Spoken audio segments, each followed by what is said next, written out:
Viewer discretion is advised.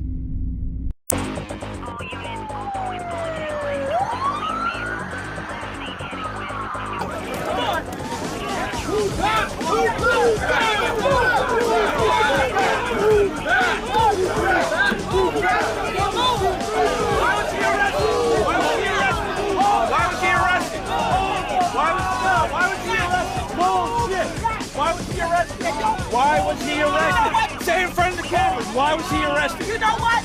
Why was he arrested? Violation of the term. He was. Okay.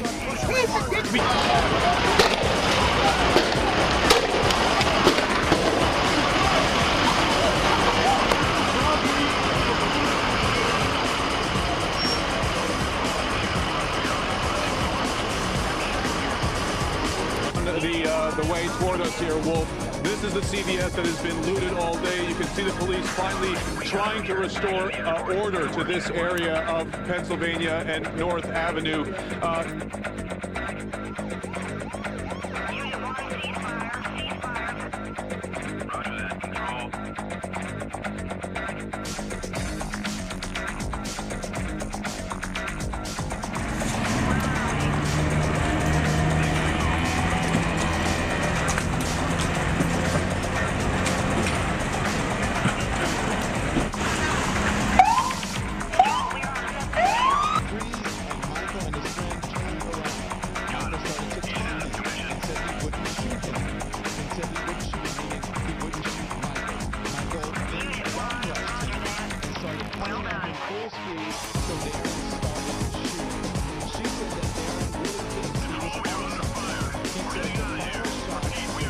Understand them and figure out how to make more progress.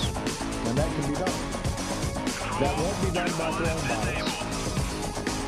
That won't be done by smashing car windows. That won't be done by using this as an excuse to vandalize property. And it certainly won't be done by hurting anybody.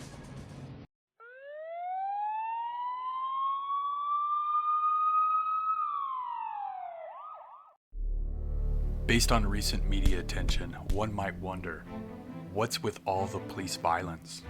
Are the police out of control? Are there any honest cops left? Police, a position that was once a key part of any community.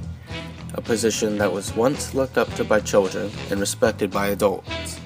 A position that once symbolized the law and a sense of security. Do these descriptions still stand in modern times?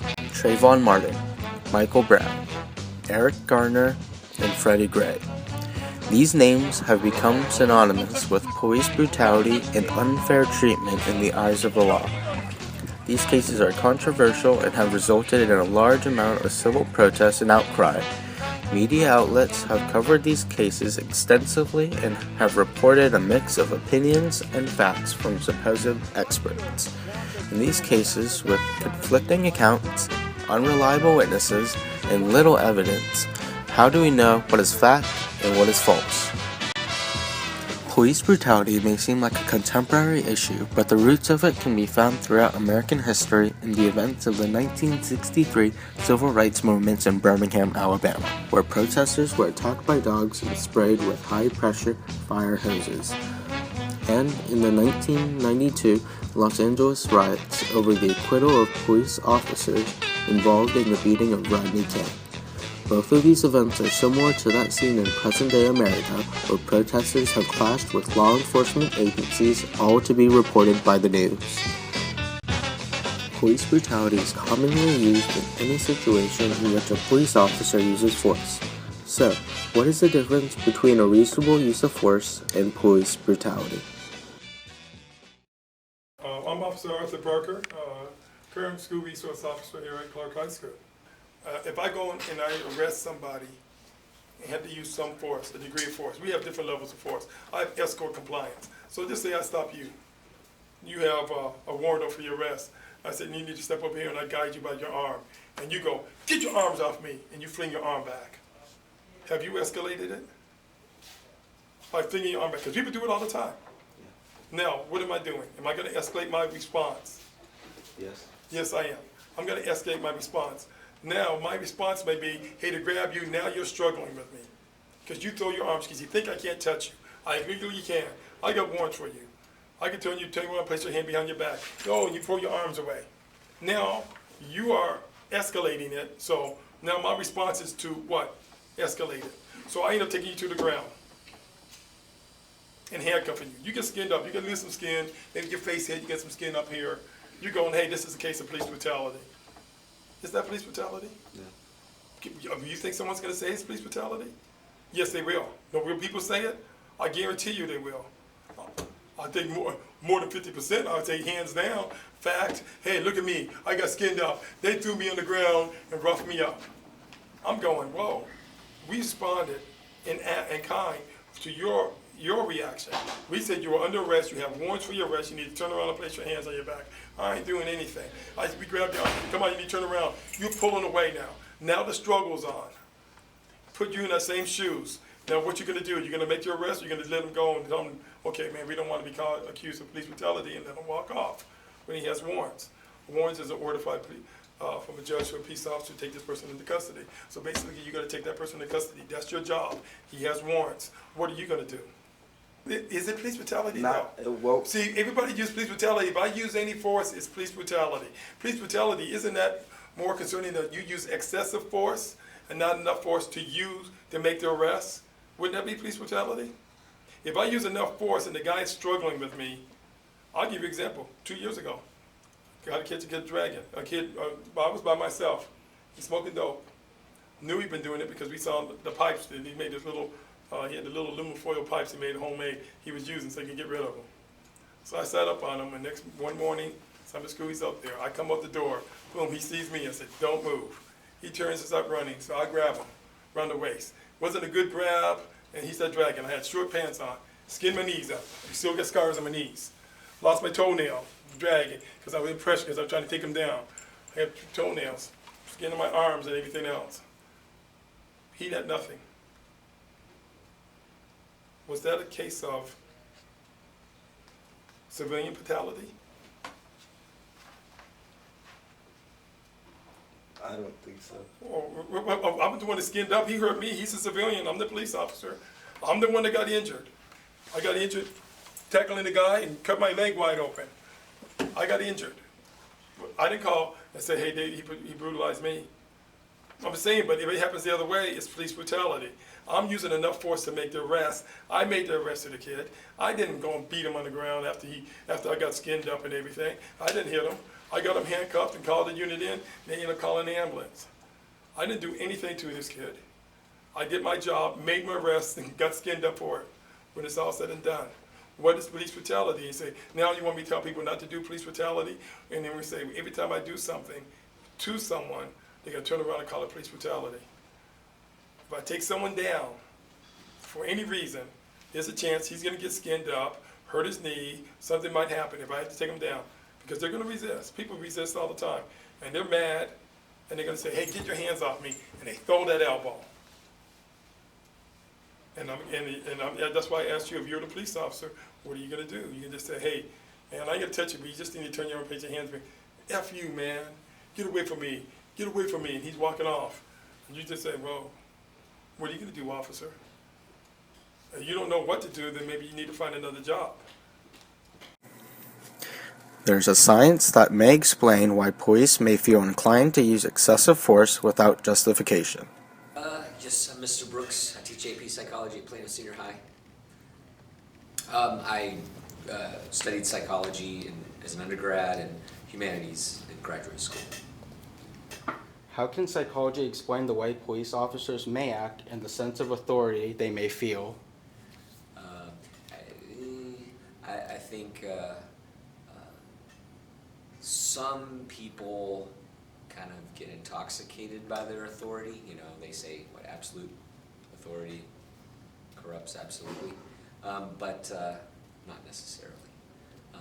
You know, so, and after all, police need to have some degree of authority. But yes, having power over others can be sometimes a problem where you dehumanize your inferiors. Are there any psychological experiments or studies that suggest authority can lead to an abuse in power? Yeah, there's a lot. in social psychology. One's Philip Zimbardo's famous prison study at Stanford back in the late 60s and early 70s, and where people were randomly assigned to two groups, one group given power over the others in a mock prison situation. And eventually they had to call off the experiment because those in power got carried away, and those who were the prisoners, the inferiors, they were traumatized by the situation. Happening now, breaking news, violent protests, running street battle. The media is a powerful institution that has the ability to reach a massive audience and inform them about current events. The influence that news sources have can vary channel to channel, but what remains the same is that they shape the way they want their audience to think. Some sources may be biased towards one view, and differentiating between fact and opinion can be difficult. In the same field of science that explained why police may use excessive force, psychology can also explain the ways that the media can influence our thoughts about police. Yeah, a heuristic is like something psychologists describe as when you're making a decision or a judgment. It's like a quick shortcut to making a quick judgment or decision or thinking about something. It's sort of a shortcut in thought. The availability heuristic. We tend to, when we're judging something or thinking about something, we reach in our brains for the most readily available examples to guide our judgment. And usually those examples that we have in our mind come from the media, from TV, from the news, and usually if you see police in the media, it's portraying only some aspects of what they have to do. And so that's all people know, and so they reach into their brain for those examples, which misguide their judgment about policemen. I think a lot of us may not know many policemen, police people, if any, and so any information about the police we get only through the media, and that information is usually about some sort of corrupt abuse of power or something like that, or what you're hearing, in the news lately. With the media reporting so many cases of police misconduct, how are we able to keep a positive image of police? While police brutality does exist, and there is no doubt that there are a couple of bad police officers, it is important that citizens are well informed of the news before coming to opinions. Every case involving the police is unique and individual, and there's no definite wrong or right way to judge police or their actions. The field of law enforcement and criminal justice is not black and white, only differing colors of gray. My name is Frederick Sanders. I'm the criminal justice instructor here at Plano Senior High School. I started out my career working as a parole officer on the state level for the Texas Department of Criminal Justice System. From there, I moved on to the federal level, and I worked as a federal parole officer, probation officer, and as a legal liaison for offender reentry programming under George Bush. So combined, I have a total of 15 years experience in law enforcement. From time to time, I would think that, in some cases, it's unfair, the way that officers are prejudged or viewed. When you're out there in a situation where you are having to be physical with someone, or there's a physical altercation taking place, then you're acting at the spur of the moment. You're in a precarious situation. Your adrenaline is racing. You're thinking about things that you are subject to, if you're even going to make it home that night. So the decisions you make are split second, and it plays out on the media like several minutes, but when you're actually in it, it's happening in seconds. So I would hope that, people viewing that type of footage would put themselves in the officer's position before they cast judgment. There's a whole lot going on, and there's a whole lot going on with the people. There is stereotypes about people. There are a lot, and there's a frustration that's going on that is totally understandable. Some people don't understand the frustration. Some people don't see the pain or the hurt or all the stories, and they look like we're being targeted. People see that. The accidental shooting in Tulsa, where the 73-year-old reserve officer shoots the guy as they were taking him into custody. you know, there's so many different things, and they see these story after story after story, and you wonder, why are we being targeted? And that's a legit question. Anyone would ask that. People have to understand what's going on in that realm, and then again, understand that police officers too, they got to do the dirty jobs, and they're going to go in there, and there are bad people who will do anything else to exploit this too.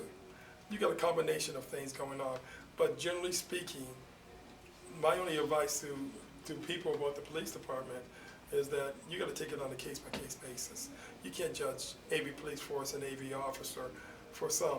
You know, in today's media, you're going to hear about every single thing instantly about any shooting that happens in the United States, period. You're going to hear about it. You think 50 years ago you did? You would never even know someone got shot down in Ferguson. Where in the hell's Ferguson? I don't know where the hell that is, girl. You know, it would be totally different. You're not going to. But so today, news is out in a flash. Oh, someone else got shot. I'm not saying it's good or shoot, but the shootings have to make a determination if it's bad or good. I feel like me as a police officer, I hold myself to a higher standard than the general public. I have to. And my decision making, for me, man, people say you don't want to hesitate, but my decision making is I have to, before I shoot someone innocent, be willing to take one, but I don't want to take one. So, and no one wants to. Everybody wants to go home. They got family and kids and, you know, wives, and husbands. It's tough. While there is no way to fully eliminate police brutality or bias that the media may generate, there are ways that law enforcement agencies can reduce the amount of complaints filed against police. Cameras worn on the body of police officers may be able to provide irrefutable evidence to jurors and to the media. It is important to introduce a system of accountability and transparency in which people do not need to fear police by what they see or hear from other sources. Body cameras are a good thing. It's a good thing. And not only for the protection, you know, so that for the protection of the victim, I think it's great to be used for the protection of the officer too. Because you have a lot of situations where officers are being accused of things that aren't true. You know, they're being accusations are flying from everywhere, media, members of the community, victims' family members, things of that nature. So I think it's a good thing. I mean, it would serve as a backup for law enforcement. It won't get better unless we start working together. Everybody wants to be seen, everybody wants to be heard, but we have to come together and make a compromise, or nothing's gonna, you know, come of it. You know, they can do all the marches they want to do, but if they're not going to the election polls and voting and doing stuff like that, then it's not going to do any good. It's all for naught. You know, you need to come together and communicate. Communication is the key for anything.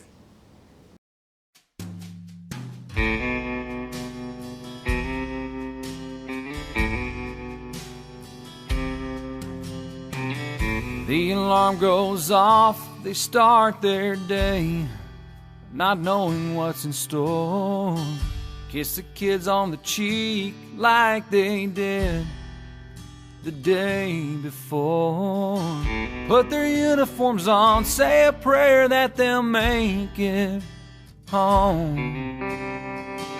Go to work and protect and serve us all.